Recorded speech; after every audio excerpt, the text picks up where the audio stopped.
할렐루야. 저 믿음교구 박선영 집사입니다. 요즘 친하게 지내는 사람들끼리 정치 얘기하다가 서로 손절했다는 말이 많이 있습니다.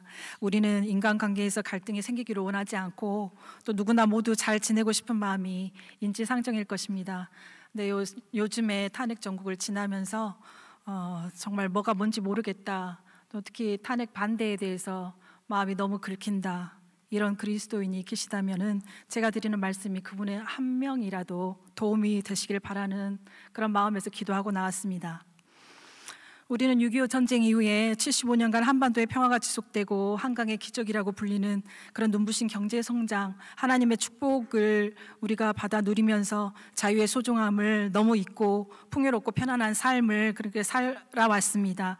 나라 일에는 관심이 없고 삶의 즐거운 행복만 찾아 누리고 살아왔습니다. 그러다가 12.3 계엄령이 터진 후에 대한민국에 많은 일들이 일어났고 또 많은 숨은 일들이 겉으로 드러나게 돼서 많이 알려지게 됐습니다. 이미 언론과 그리고 인터넷 기사, 유튜브 뉴스 등을 통해서 다들 잘 알고 계실 것입니다. 한 4, 5년 전에 우리 교회에 김순규 장로님, 예전에 국정원장 지내셨던 신실한 장로님께서 오셔서 간증하셨는데, 그때 말씀이 노무현 대통령 때 그분이 국정원장으로 근무를 하셨고, 당시 국정원 간부가 북한으로 우리나라 기밀 A4 용지 80만 장 분량을 불법적으로 넘기는 것을 이 장로님께서 잡아냈는데, 본인은 대통령에게 칭찬을 받을 거라 생각했지만 오히려 그 간부에 의해서 대통령에 의해 사퇴하라는 압력을 받고 그만두셨다면서, 그때 당시 우리나라 이미 95%가 공산화가 진행되어 있는 상태라고 하셨을 때만 해도 저는 그렇게 실감하지를 못했는데, 탄핵 정국을 지나오면서 이제는 너무나 피부에 와닿고 생생하게 목도하고 있음을 뼈저리게 느끼고 있습니다. 언론, 경찰, 검찰, 교육, 문화, 국방, 국회, 법조계 등 모든 분야에 안토니오 그람시가 주장했던 진지가 다 구축되어 있고, 대한민국을 부정하고 파괴하는 반국가 세력이 수십 년간 암약하다가 이제는 장악하게 된 것입니다. 안토니오 그람시라는 사람은 이탈리아의 공산주의자로서 이탈리아를 공산주의 사회로 변혁을 위해 힘을 썼지만은 그런 단순한 어떤 유혈 사태, 총과 칼을 들고 육탄전을 벌이는 물리적인 충돌로는 안 된다고 판단하고 이걸 기동전이라고 합니다. 기동전을 벌이고 진지전을 주장했는데, 각 사회 분야에 진지를 구축해서 서서히 공산화를 이루어가는 문화 막시즘의 창시자요, 또 이것을 이루기 위해서 특히 기독교 문화를 파괴하는 것을 강조한 그런 공산주의자였습니다. 우리나라에서 통진당이 반국가 세력으로 북한의 지령을 받고 활동하여 강제 해산이 됐지만은 오히려 해산 후에 그 세력들이 지금 국회에 다수당에 포진하면서 대한민국의 많은 국익을 해치는 일들을 하고 나라를 위기에 빠뜨리고 있습니다. 윤석열 대통령이 취임할 때부터 민노총은 퇴진을 수차례 요구하는 시위를 벌였고, 또 대진연이라는 대학생 진보연합이라는 이런 단체는 대통령 관저를 불법 침입하면서 또 경찰에 잡혀가는 이런 일들도 있었습니다. 이번 계엄령에서 대통령을 내란 우두머리, 내란 수괴라는 용어, 우리에게 익숙하지 않는 용어를 써가면서 탄핵한 모든 일들이 바로 민노총을 통해 지령을 내린 북한의 지시였다는 것이 대통령 변호인단 김계리 변호사가 법정에서 밝힌 글에 있다는 것은 정말 소름 끼치지 않습니까? 또 민노총의 간부는 북한과 접촉하며 지령을 받고 활동하여 간첩 활동한 것이 밝혀져 징역형을 선고받았습니다. 지금 세상에 무장 공비는 없습니다. 그렇지만 간첩은 사회 곳곳에서 활동하고 심지어 합법적인 법 시스템 안에서 입법권을 가지고 또 사법부 카르텔을 구축하여 대한민국을 망치고 있습니다. 그뿐 아닙니다. 청년 일자리의 3천억 중에 2,400억을 삭감하고, 또 국방 분야에서는 드론을 포함하며 정밀 유도, 포탄 등 적의 공격의 가장 핵심적인 국정 분야 예산을 99%, 84% 삭감하여 대통령이 말씀하신 대로 우리 군의 눈알과 같은 예산을 삭감하였다. 도대체 누구의 지시를 받아서 핵심 예산만 딱딱 골라 삭감했는지 궁금하다며 최종 의견 진술에서 말씀하셨습니다. 그리고 또 한 가지, 우리나라는 마약 청정국이었는데 지난 문재인 정부 때 무려 5배나 마약 사범이 증가하고 특히나 청소년 마약 중독 증가 위험 속에서 마약 범죄 단속 예산을 거대 야당이 전액 삭감하였고 대통령실, 검찰, 경찰, 감사원의 특경, 특활비 전액을 삭감하여 국정 운영을 마비시키고 있습니다. 또 출근한 지 이틀밖에 되지 않은 방송통신위원장을 탄핵하고 또 감사원장, 법무부 장관 등등 통해서 29번의 줄탄핵을 하고 국정 운영을 마비하고 있습니다. 그리고 탄핵 소추안 의결 및 집행 과정에서도 불법이 자행되는 것을 국민들이 다 알게 되었습니다. 사회 모든 분야가 반대한민국 세력에 의해 좌우되고 있는데 특히나 언론은 우리 국민들의 눈과 귀를 막고 있습니다. 제가 아주 그냥 간단한 예만 들어보겠습니다. 미국 트럼프 대통령이 지금 당선됐는데 당선되기 전에 우리나라 모든 언론들은 모두 미국 민주당 해리스가 당연히 당선될 것처럼 언론을 호도했습니다. 이것은 미국 상황을 정반대로 보도한 것이었습니다. 가짜 뉴스였습니다. 그리고 두 번째, 이번 3.1절에 대한민국 건국 이래 가장 많은 인파가 서울 광화문에 모여서 탄핵 반대를 외쳤습니다.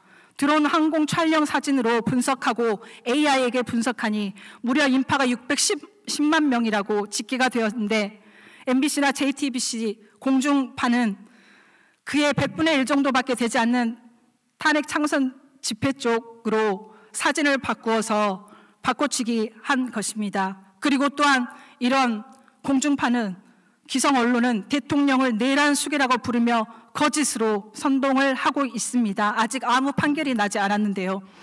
공산주의자들은 대중매체 언론을 통해서 진실을 조작하고 사람들을 선동하는 이런 전술을 씁니다. 이런 일이 대한민국에서 버젓이 행해지고 있습니다. 우리는 무엇이 진실이고 무엇이 거짓인지 분별해야 합니다. 무조건 뉴스를 그대로 받아들이지 마시고 여러 가지 교차 검증을 통해서 어떤 것이 진짜 팩트고 어떤 것이 가짜인지 검증을 해봐야 됩니다. 공산주의 창시자 마르크스, 레닌 모두 다 그냥 사회주의 이론가가 아니라 그 사람들은 모두 다 크리스찬이었지만 나중에 하나님을 배반한 사탄 숭배자입니다. 마치 루시퍼가 하나님을 찬양하고 가장 아름다운 높은 자리에 있었지만 하나님의 자리를 찬탈하려고 하나님을 대적했던 것과 똑같은 모습을 보입니다. 또 지금은 공산주의라는 말 대신에 좌파, 진보, 사회주의라는 말을 대체하여 쓰고 있습니다. 이것은 공산주의의 핵심 전술, 영호 혼란 전술입니다. 정확히 하와를 유혹했던 사탄의 전술인 것을 여러분들은 기억하십시오. 진실을 살짝 비틀어 거짓을 만들고 겉에는 보암직하고 먹음직하게 듣기 좋은 말로 포장하여 결국에는 죽음에 이르게 하는 그런 사탄의 수단입니다. 교회가 정치에 관여해서는 안 된다는 잘못된 정교분리의 논리에서 벗어나십시오. 정교분리의 본질은 정치가 신앙의 영역에 간섭하거나 관여해서는 안 된다는 것입니다. 우리의 삶의 모든 영역이 법의 테두리에 있고 정치 영역인데 삶이 정치와 분리될 수가 있습니까? 크리스천은 죽어서 천국 가기를 소망하며 이 땅을 살아가지만 살아있는 동안에는 성경적 가치, 기독교적 가치가 우리 삶 속에서 많이 실현될 수 있도록 선한 영향력을 끼치며 살아가야 하고 또한 기독교적 가치관이 투영된 선한 법들이 믿지 않는 자들의 삶 속에서도 보편적인 하나님의 존재를 증명하는 도구가 되도록 해야 하는 것입니다. 우리나라가 차별금지법 제정을 11번씩이나 무산시킨 것도 바로 교회 믿는 자들의 정치 참여 결과였습니다. 차별금지법은 하나님께서 창조주가 되셔서 남과 여, 성별 이 두 가지만을 만드셨고 제3의 성별은 만들지 않았다는 것, 그리고 동성애가 죄라는 것, 이것을 차별금지법은 겉으로는 그런 차별을 하지 마라 이렇게 말하면서 하나님의 이런 창조의 모든 것들을 부인하고 그것을 말하면 처벌하겠다는 악한 법입니다.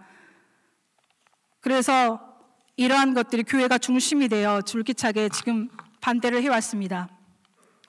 여러분, 우리가 이렇게 하나님께 마음껏 예배를 드릴 수 있는 것은 바로 예배 자유, 종교의 자유가 허용되는 자유 대한민국에서 태어나고 살고 있기 때문입니다. 만약 이 자유 대한민국 체제가 붕괴되어 조선민주주의 인민공화국, 중화인민공화국에 우리가 한 주로 전락한다면 정말 그거는 상상하기도 끔찍할 일일 것입니다. 그래서 지금 대한민국이 처한 현실은 이런 자유민주주의 체계가 유지될 것인가, 아니면 인민민주주의 공산주의로 넘어가느냐 하는 기로에 서 있는 풍전등화 같은 그런 상태입니다. 이 자유는 어디로부터 온 것입니까? 바로 기독교에서부터 온 것입니다. 사탄의 종노릇하고 비참한 신분에서 예수님의 보혈의 공로로 지옥의 정죄에서 해방되고 하나님의 자녀로 양심과 신앙의 자유를 누릴 수 있게 된 것입니다. 갈라디아서 5장 1절 말씀, 그리스도께서 우리를 자유롭게 하려고 자유를 주셨으니 그러므로 굳게 서서 다시는 종의 멍에를 매지 말라. 이 성경 구절 말씀은 또한 이역 만리 하와이에서 인생의 마지막 순간 대한민국 국민에게 마지막으로 당부한 이승만 대통령의 말씀이기도 합니다.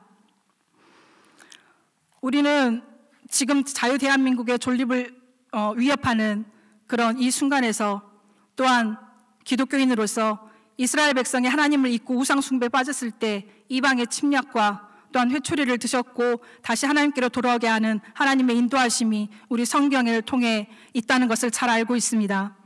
우리 크리스천은 먼저 하나님께 철저히 회개하여 하나님께 돌아와야 하고, 하나님께서 자유 대한민국 건국으로 주신 자유의 선물을 잘 지키도록 해야 합니다. 참과 거짓, 빛과 어둠이 싸울 때 우리는 진리 편에 서서, 빛의 편에 서서 어둠의 진을 파하는 진리의 수호자가 되어야 합니다. 목사님들이 특히 일반 성도들에게 진리를 잘 분별할 수 있도록 영적, 신앙적인 그런 분야에서 뿐만 아니라 시대를 통해서도 하나님의 뜻이 분명 어디에 있는지 잘 이끌어주는 것이 정말 중요하다고 생각합니다. 마지막 시대를 지나면서 우리는 또 자유를 해치려는 악의 세력이 어떤 모습으로 다가올지 우리는 모릅니다. 항상 말씀 안에서 기도로 깨어있고 성령님의 인도하심에 따라 하루하루 우리의 갈 길을 뚜벅뚜벅 걸어가야 합니다. 각자의 위치에서 할 수 있는 작은 일들을 하면서 가는 겁니다. 빛은 어둠을 이길 수 없고 거짓은 어둠을 이길 수 없습니다. 우리는 전능하신 하나님의 오른편에서 그분을 바라보며 나갈 때 이 땅에서 승리뿐만 아니라 영원한 그 나라에서 영원한 승리의 노래를 부를 수가 있을 것입니다. 감사합니다. 제가 이번에 이 간증 좀 하라고 온 것도 통화하다가 느꼈어요. 뭔지 통화를 하는데 윤 대통령 되게 해달라고 석 달을 금식했다고 하더라고요. 아침 금식. 지금 제가 금식하고 있어 그러더라고요. 야, 이런 성도가 있구나. 지금 금식하고 있어요. 그래도 세상 얼마나 지금 의사잖아요. 개인 병원 운영하잖아요. 낮에 근무하면서 금식을 해. 나하고 개인 통화한 것을 얘기해서 미안하지만 나는요, 야, 정말 우리 귀한 성도 있구나. 어제 얘기 어느 강사보다 부족하지 않아요. 완전 무결해요, 진짜. 간증을 하니까 전 간증할 거 없어요. 그래서 간증을 하면 안 되겠더라고. 간증은 자기가 체험이거든요. 저는 간증할 것이 없어요. 그러면 그냥 이 정부에서 좀 깨우쳐 주세요. 그러니까 이제 할 일 많이 깨우쳐 주라고 하니까 이제 쭉 하루 만에 준비해가지고 이제 그 정도 수준 높은 얘기할 줄 몰랐어요. 어제 5월 3일 다 은혜 받았을 거예요. 정말 감사해요. 아마 유튜브 뛰면 아주 굉장한 역사 날 거예요.